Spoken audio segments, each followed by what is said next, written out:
ನಮಸ್ಕಾರ. ವಿಶ್ವಂಬರ ಟಿವಿಗೆ ಸ್ವಾಗತ. ನಾನು ಉಷಾ ಇಂಕ್.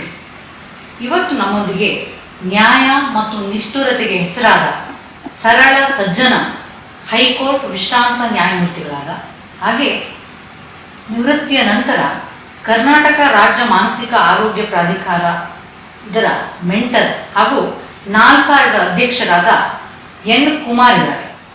ಅವರೊಂದಿಗೆ ಒಂದಷ್ಟು ಮಾತುಕತೆನ ಆಡೋಣ. ನಮಸ್ಕಾರ ಸರ್.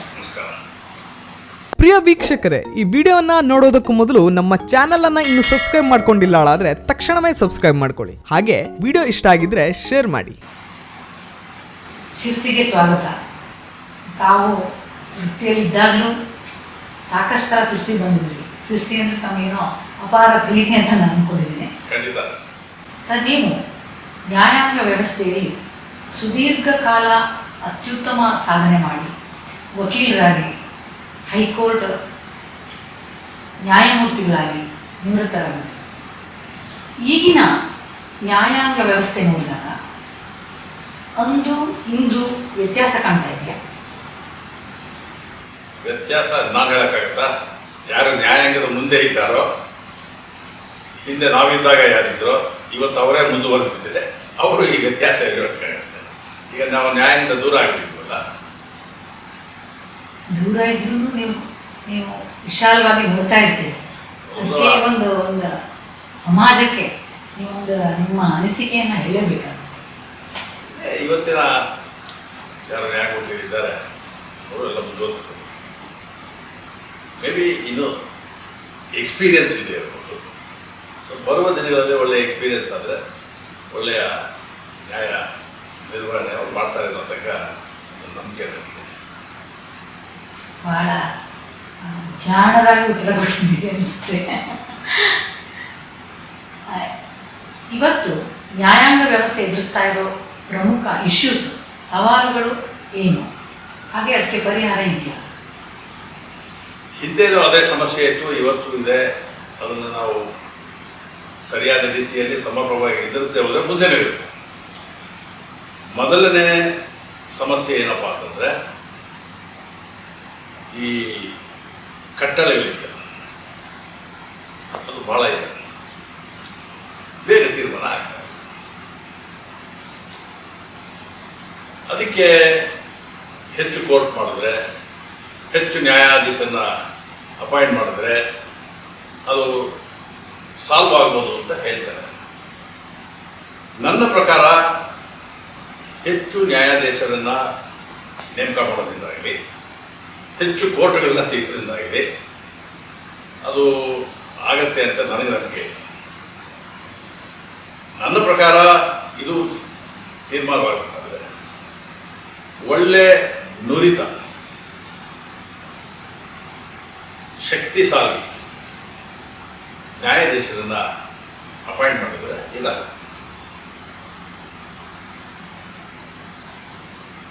ಹಿಂದೆ ಹೋದರೆ ನೀವು ಎಷ್ಟೇ ಜನ ನ್ಯಾಯಾಧೀಶನ ಅಪಾಯಿಂಟ್ ಮಾಡಿದ್ರು, ಎಷ್ಟೇ ಕೋರ್ಟ್ಗಳು ತೆಗೆದ್ರು ಏನೂ ಆಗಿಲ್ಲ. ಕೋರ್ಟ್ ತೆಗೆದ ಮೇಲೆ ಅಲ್ಲಿ ಕೆಲಸ ಆಗುತ್ತೆ. ಪ್ರೊಡಕ್ಟಿವಿಟಿ ಇದೆ. ಆ ಪ್ರೊಡಕ್ಟಿವಿಟಿ ಇಲ್ಲದೆ ಹೋದರೆ number of court, number of judges ಅದರ ಕಡೆ ನಾವು ಅದು ದೊಡ್ಡ ಶಾಲೆ. Delay in disposal of cases. ಈ ನಡುವೆ ಅದರ ಜೊತೆಯಲ್ಲಿ ಭಾಳ ಭಯಂಕರವಾದ ವಿಚಾರ ಏನಪ್ಪ ಅಂದರೆ ಭ್ರಷ್ಟಾಚಾರ ಅಂತ ಹೇಳಿದೆ. ಕೆಳಗಿಂದ ಮೇಲವರೆಗೂ ಇದೆ. ಯಾವಾಗ ಭ್ರಷ್ಟಾಚಾರ ಹಿಂದೆ ಇರಲೇ ಇಲ್ಲ ಅಂತಲ್ಲ, ಅದು ಅಧಿಕವಾದಾಗ ಯಾವುದೇ ವ್ಯವಸ್ಥೆ, ಯಾವುದೇ ಒಂದು ಫೀಲ್ಡಲ್ಲಾಗಲಿ ನೀವು ನಿರೀಕ್ಷಿತ ಪರಿಣಾಮ, ರಿಸಲ್ಟ್ಸು ಎಕ್ಸ್ಪೆಕ್ಟ್ ಮಾಡೋಕ್ಕೆ ಸಾಧ್ಯ ಇದೆ.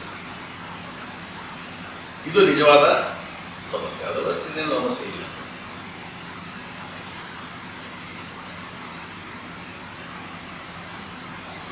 ಈ ನೀವು ತಗೊಂಡಾಗೆ ಇಂದಿನ ಈ ಕಾನೂನು ಮತ್ತು ನ್ಯಾಯಾಂಗ ವ್ಯವಸ್ಥೆಯಿಂದ ಭ್ರಷ್ಟಾಚಾರ ನಿರ್ಮೂಲನೆ ಆಗ್ತಾ ಇದೆಯಾ?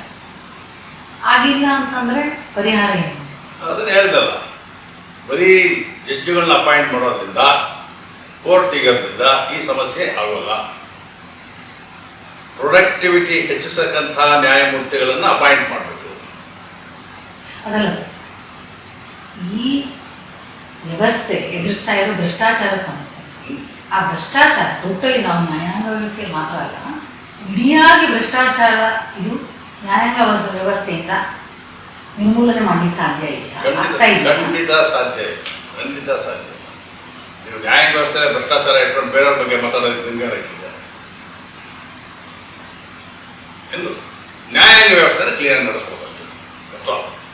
ಅಷ್ಟು ನೀವು ಮಾಡಿದ್ರೆ that it self the great service. ಬಿಹಾರದ ಭ್ರಷ್ಟಾಚಾರವನ್ನು ನಿರ್ಮೂಲನೆ ಮಾಡಲಿಕ್ಕೆ ಕಷ್ಟ ಕಷ್ಟ. ಅದಕ್ಕೆ ಹಲವಾರು ತೊಡಕುಗಳಿವೆ. ಈಗ ಭ್ರಷ್ಟರ ಕೇಸು ಕೋರ್ಟ್ ಮುಂದೆ ಬರುತ್ತೆ. ನ್ಯಾಯಮೂರ್ತಿ ಆದವನು ತೀರ್ಪನ್ನು ಕೊಡ್ಬೋದು. ಯಾವ ಆಧಾರದ ಮೇಲೆ? ಅವನ ಮುಂದೆ ಏನು ಮೆಟೀರಿಯಲ್ ಇರುತ್ತೋ ಅದ್ರ ಮೇಲೆ ಕೊಡ್ಬೋದು. ಇವತ್ತು ಕಂಪ್ಲೇಂಟ್ ಕೊಡೋದ್ರಿಂದ ಟ್ಯಾಂಪರ್ ಆದರೆ, ಚಾರ್ಜ್ ಶೀಟ್ ಟ್ಯಾಂಪರ್ ಆದರೆ, ಪ್ರಾಸಿಕ್ಯೂಷನ್ನಲ್ಲಿ ಟ್ಯಾಂಪರ್ ಆದರೆ, ಪ್ರಾಸಿಕ್ಯೂಟರಲ್ಲಿ ಟ್ಯಾಂಪರ್ ಆದರೆ, ಜಡ್ಜನ್ನು ಟ್ಯಾಂಪರ್ ಮಾಡೋಕ್ಕೆ ಪ್ರಯತ್ನ ಪಟ್ಟರೆ ಹೇಗೆ ಭ್ರಷ್ಟಾಚಾರ ನಿರ್ಮೂಲ ಆಗುತ್ತೆ? At every stage money power, political influence, casteism, it is doing all walks of life, and judiciary is no exception. Maybe ಕಡಿಮೆ ಇರ್ಬೋದು ಅಷ್ಟೇ. ಜನಸಾಮಾನ್ಯರಿಗೆ ನಿರೀಕ್ಷೆ ಇಟ್ಕೊಂಡಿರ್ತಾರೆ ಅಂತಂದ್ರೆ ನ್ಯಾಯಾಂಗ ವ್ಯವಸ್ಥೆಯಿಂದ ಇದಕ್ಕೇನೋ ಒಂದು ಪರಿಹಾರ ಕಾಣ್ತದೆ. ಈಗ ನೀವೆಲ್ಲ ಇದನ್ನ ಒಳ್ಳೆ ಚೆನ್ನಾಗಿ ಪ್ರಶ್ನೆ ಕೇಳ್ತಾರೆ. ಆ ಜನಸಾಮಾನ್ಯರು ಯಾರು ಅಂತ ನಾನು ನಿಮ್ಮನ್ನು ಪ್ರಶ್ನೆ ಕೇಳ್ತಾ ಇದ್ದೆ. ಜನಸಾಮಾನ್ಯರು, ಪಬ್ಲಿಕ್ ಇಂಟ್ರೆಸ್ಟ್ ಅಂತೆಲ್ಲ ಹೇಳ್ತಿರಲ್ಲ, ಈ ಜನಸಾಮಾನ್ಯರಲ್ಲಿ ಎಷ್ಟು ಜನ ಪ್ರಾಮಾಣಿಕರಾಗಿದ್ದಾರೆ, ಎಷ್ಟು ಜನ ಭ್ರಷ್ಟಾಚಾರದ ವಿರುದ್ಧ ನಿಲ್ಲೋದಕ್ಕೆ ರೆಡಿಯಾಗಿದ್ದಾರೆ? ನೀವು ಹೇಳೋ ಜನಸಾಮಾನ್ಯರು ಭ್ರಷ್ಟರಿಲ್ವಾ? ನನಗೆ ಅಧಿಕಾರ ಇದ್ದೇ ಇದ್ದಾಗ ಭ್ರಷ್ಟಾಚಾರದ ಬಗ್ಗೆ ಮಾತಾಡ್ತಾರೆ, ಅಧಿಕಾರ ಕೊಟ್ಟಾಗ ನಾನು ಭ್ರಷ್ಟಾಚಾರ. ಇದು ನಮ್ಮ ಇವತ್ತಿನ ಸಮಾಜದ ಸ್ಥಿತಿ. ಯಾರ್ಯಾರು ಭ್ರಷ್ಟಾಚಾರದ ವಿರುದ್ಧ ಮಾತಾಡ್ತಾ ಇದ್ದಾರಲ್ಲ ಅವ್ರ ನೋಡಿ, ಪರಿಹಾರ ಅನ್ನೋದೇ ಸಾಧ್ಯ ಇಲ್ಲ. ಅದಕ್ಕೆ ನೈತಿಕ ಮಟ್ಟ ಸಮಾಜದಲ್ಲಿ ಕುಸ್ತಿದೆ. ಈ ನಿಮ್ಮ ಕಾನೂನುಗಳು, ಕೋರ್ಟುಗಳು, ಜಡ್ಜುಗಳು, ಪೊಲೀಸರು ಏನು ಎಲ್ಲ ಕಡೆಯೂ ನೈತಿಕ ಮಟ್ಟ ಕುಸಿದಿರೋದ್ರಿಂದ ನೈತಿಕ ಮಟ್ಟವನ್ನು ನೀವು ಮೇಲಕ್ಕೆ ತರದೇ ಹೋದ್ರೆ ಏನು. ಇತ್ತೀಚೆಗೆ ಕೊಲೆ, ಸುಲಿಗೆ, ಅತ್ಯಾಚಾರ ಇಂತಹ ಅಪರಾಧಿಕ ಪ್ರಕರಣಗಳು ಹೆಚ್ಚಾಗ್ತಾ ಇದೆ. ಇದು ನ್ಯಾಯಾಂಗ ವ್ಯವಸ್ಥೆಯ ವೈಫಲ್ಯನೋ ಅಥವಾ ಬೇರೆ ಏನಾದರೂ ಇನ್ನೂ ಬಲವಾದ ಕಾರಣ ಇದೆ? ಸಂಪೂರ್ಣವಾಗಿ ನೀವು ನ್ಯಾಯಾಂಗ ವ್ಯವಸ್ಥೆ ವೈಫಲ್ಯ ಅಂತ ಹೇಳಕ್ಕಾಗಲ್ಲ. ವೈಫಲ್ಯದಲ್ಲಿ ನ್ಯಾಯಾಂಗ ವ್ಯವಸ್ಥೆ ಒಂದು ಭಾಗ ಇದೆ ಅಷ್ಟೇ. ನನ್ನ ಕೇಳಿದ್ರೆ ಇದು ಸಮಾಜದ ವೈಫಲ್ಯ. ಇವತ್ತು ನೀವೇನು ಸಿಸ್ಟಮ್ ಮಾಡಿದ್ದೀರಾ, ಅದು ಬ್ಯೂರೋಕ್ರಸಿ ಇರ್ಬೋದು, ಜುಡಿಷರಿ ಇರ್ಬೋದು, ಲೆಜಿಸ್ಲೇಷನ್ ಇರ್ಬೋದು, ಎಲ್ಲ ಕಡೆನೂ ಇವರೇ ಇದ್ದಾರಲ್ಲ. ಆದರೆ ನಮಗೆ ಬಲವಾಗಿ ಎದುರಾಗೋದು ನ್ಯಾಯಾಂಗ ವ್ಯವಸ್ಥೆ ವೈಫಲ್ಯದಿಂದ ಈ ಥರ ಸದೃಢವಾಗಿದ್ರೆ ಇನ್ನೂ ಏನೋ ಸುಧಾರಣೆ ಕಾಣಬಹುದು ಅನ್ನೋ ಅನಿಸಿಕೆಯನ್ನು ಅನಿಸ್ಕೊಳ್ತಾರೆ. ಸುಭದ್ರವಾದ, ಸದೃಢವಾದ ಒಂದು ನ್ಯಾಯಾಂಗ ವ್ಯವಸ್ಥೆಯನ್ನು ನಾವು ತಯಾರು ಮಾಡಿದ್ದೆ ಆದರೆ ಅದು ಕಡಿಮೆ ಆಗುತ್ತೆ, ಸಂಪೂರ್ಣವಾಗಿ ದಿಗ್ಗದಿಕ್ಕಾಗುತ್ತೆ. ಅದನ್ನು ಆಸೆನೇ ಇಟ್ಕೊಬಿಡಿ, ಸುಮ್ಮನೆ ಭಾಷಣ ಮಾಡ್ತಾರೆ. ಆ್ಯಂಡ್ ಇನ್ಫ್ಯಾಕ್ಟ್ ನಾವು ಪ್ರಿವೆನ್ಷನ್ ಆಫ್ ಕರಪ್ಷನ್ ಆ್ಯಕ್ಷನ್ ಸಂಪೂರ್ಣವಾಗಿ ಮಾಡ್ತೀವಿ ಅಂತ ಹೇಳಿ ಕಡಿಮೆ ಮಾಡ್ತಾರೆ.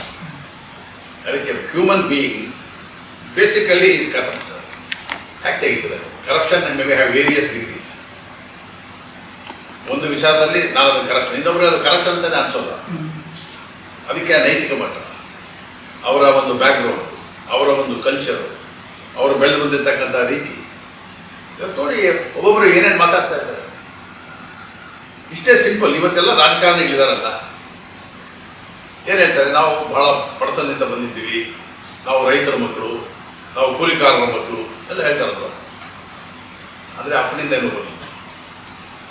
ಇವತ್ತು ಎಲೆಕ್ಷನ್ ನಿಂತಿದ್ದಾರೆ, ಒಬ್ಬರು ಅಫಿಡವಿಟ್ ಹಾಕಿದ್ದಾರೆ, ಅವ್ರ ಹೆಸರಲ್ಲಿ ಎಷ್ಟು ಕೋಟಿ ಇದೆ, ಅವ್ರ ಹೆಂಡತಿ ಹೆಸರಲ್ಲಿ ಎಷ್ಟು ಕೋಟಿ ಇದೆ, ಅವ್ರ ಮಕ್ಕಳ ಯಾವ ವ್ಯಾಪಾರ ಮಾಡಿದ್ದೀವಿ ಸಂಪತ್ತು, ಯಾಕಂದ್ರೆ ವ್ಯಾಪಾರ ಮಾಡಿದ್ದೀವಿ. ಏನು ವ್ಯಾಪಾರ? ಇದು ಅಕ್ಸೆಪ್ಟೆಡ್ ನಾರಮ್ ಆಗೋದು. ಅದು ಏನೋ ಆ ಎಲೆಕ್ಷನ್ ಟೈಮ್ ಬಂದಾಗ ಸ್ವಲ್ಪ ಗಲಾಟೆ ಮಾಡ್ತಾರೆ, ಆಮೇಲೆಲ್ಲ ಒಂದೇ. ಇದೇ ಹಿನ್ನೆಲೆಯಲ್ಲಿ ಸಾರ್ವಜನಿಕ ಹಿತಾಸಕ್ತಿ ಅನ್ನೋ ಕಾರಣಕ್ಕೆ ಅವರೇ ಸ್ವಯಂ ಪ್ರೇರಿತರಾಗಿ ಒಂದಷ್ಟು ಕೇಸ್ಗಳನ್ನು ಹಾಕ್ತಾರೆ. ಆಗ ಅವೆಲ್ಲೋ ಒಂದು ಹಂತದಲ್ಲಿ ನಡೆಯುತ್ತೆ, ಅಂತಿಮವಾಗಿ ಏನೋ ನ್ಯಾಯ ಸಿಗ್ಬೋದು, ಇದು ಸರಿ ದಾರಿಲಿ ಹೋಗ್ತದೆ ಅನ್ನೋವಾಗ ಅದು ಅಲ್ಲೇ ನಿಂತೋಗ್ಬಿಡುತ್ತೆ.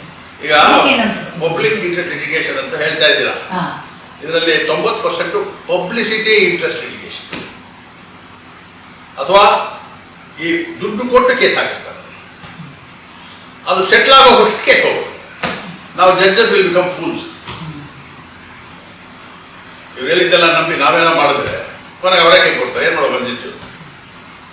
ಅದಕ್ಕೆ ಸಮಾಜ ಸಮಾಜ ಸಮಾಜ ಅಲ್ಲೂ ಪುನಃ ನೀವು ಹೇಳಿದಾಗ ಭ್ರಷ್ಟಾಚಾರ ಕಾಣೋದು ಹೌದು ಭ್ರಷ್ಟಾಚಾರನೇ. ಹೌದು. ಜೋರಾಗಿ ಆರ್ಗ್ಯುಮೆಂಟ್ ಮಾಡ್ತಾ ಇರ್ತಾರೆ ಲಾಯರು, 2 ಹೆಣ್ಣಿಗೆ 3 ಹೆಣ್ಣಿಗೆ 4ನೇ ಹೆಣ್ಣಿಗೆ ಅಡ್ರೆಸ್ಸೇ ಇರಲ್ಲ ಅವರು. ಆಮೇಲೆ ಮೆಮೊ ಹಾಕ್ತಾರೆ, ವಾಪಸ್ ತಗೊಳ್ತೀವಿ, ಆಮೇಲೆ ಬಿಟ್ಬಿಡ್ತಾರೆ, ಜಡ್ಜ್ ಏನಾದರೂ ಮಾಡ್ಕೊಳ್ಳಿ ಅಂತ. ಇವೆಲ್ಲ ಕೋರ್ಟಲ್ಲಿ ಗೊತ್ತಾಗುತ್ತೆ. ಇದು ಜನಕ್ಕೆ ಅಡ್ಡ ಆಗಲ್ಲ, ನಮ್ಗೆ ಗೊತ್ತಾಗುತ್ತೆ. ಅದೇನೋ ಪರಿಸ್ಥಿತಿ ಬಂದಾಗ ದೊಡ್ಡ ಗಲಾಟೆ ಆಗುತ್ತೆ, ಆಮೇಲೆ ತಿರ್ಗಾ ಒಳಗೆ ಹೋಗುತ್ತೆ, ತಿರ್ಗಾ 1 ವರ್ಷ ಆದ ಮೇಲಿಗೆ ಬರುತ್ತೆ, ಆಟ ಆಗುತ್ತೆ. ಇದು ಜುಡಿಷಿಯಲ್ ಫೋರಮ್ ಏನಿದೆ ಅದು abuse to the maximum extent. ಅದಕ್ಕೆ ದೊಡ್ಡ ಲಾಯರ್ಗಳು, ಅವ್ರಿಗೆ ಲಕ್ಷಾಂತರ ರೂಪಾಯಿ ಫೀಸು, ಪೇಪರ್ನಲ್ಲಿ ಹೆಡ್ಲೈನ್ಸು, ಕೊನೆಗೆ ಏನಾಯಿತು ಟುಸ್ ಆಗೋದು. ಇದೊಂದು ಜೀವನ ಆಗೋಗುತ್ತೆ ಎಲ್ಲರೂ. ಕೊನೆಗೆ ಎಲ್ಲರೂ ನಮ್ಮ ನ್ಯಾಯಾಂಗಕ್ಕೆ ಮಸಿ ಬಂದ್ಬಿಡ್ತಾರೆ. ಜಡ್ಜ್ ಸರಿ ಇರಲಿಲ್ಲ, ನ್ಯಾಯಾಂಗ ವ್ಯವಸ್ಥೆ ಸರಿ ಇಲ್ಲ, ಅದು ಸರಿಯಾಗಿದ್ದರೆ ಈಗ ಆಗ್ತಿರ್ಲಿಲ್ಲ. ವೀಕ್ಷಕ ಮಹಾಪ್ರಭುಗಳೇ, ನಮ್ಮ ಚಾನಲ್ ಅನ್ನು ಸಬ್ಸ್ಕ್ರೈಬ್ ಮಾಡಿ, ಶೇರ್ ಮಾಡಿ, ಪ್ರೋತ್ಸಾಹಿಸಿ.